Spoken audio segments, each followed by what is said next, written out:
अस्सलाम वालेकुम दोस्तों, सबसे पहले आपको ये काम करना है, मुर्गियों को सुबह सवेरे नहार मुँह जो है ना ये रोटी खिलाना चाहिए आपको। घर जाते वक्त हमसायों की मुर्गियों पर नज़र पड़ी, थोड़ा सा रोटी मैंने डाल दी और अभी मुर्गियों के घर वापस जा रहा हूँ।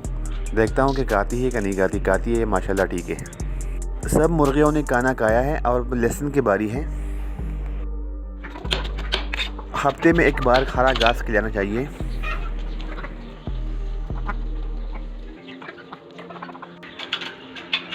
हमारी मियाँ वाली ब्राउन मुर्गी इधर अंडे देती है माशाल्लाह, अभी बाहर आ चुकी है। और ये हमारी देसी मुर्गियाँ हैं।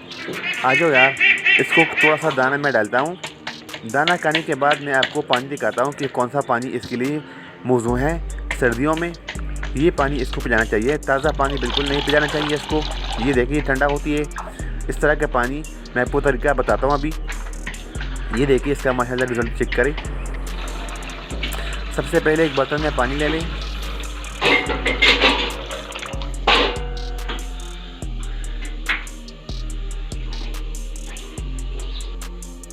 इसमें एक चम्मच जो है ना ये अजवाइन डाल दें और एक चम्मच इसमें ये सौंफ डाल दें, सौंफ।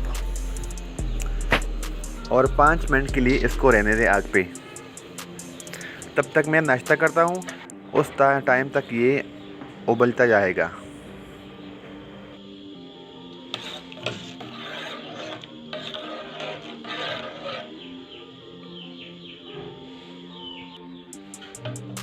पाँच मिनट के बाद मैंने आग को बंद कर दी है और अब पानी को ठंडा रहने के लिए बाहर में रखता हूँ, खुले आसमान के तले नीचे। पानी ठंडा हो चुका है।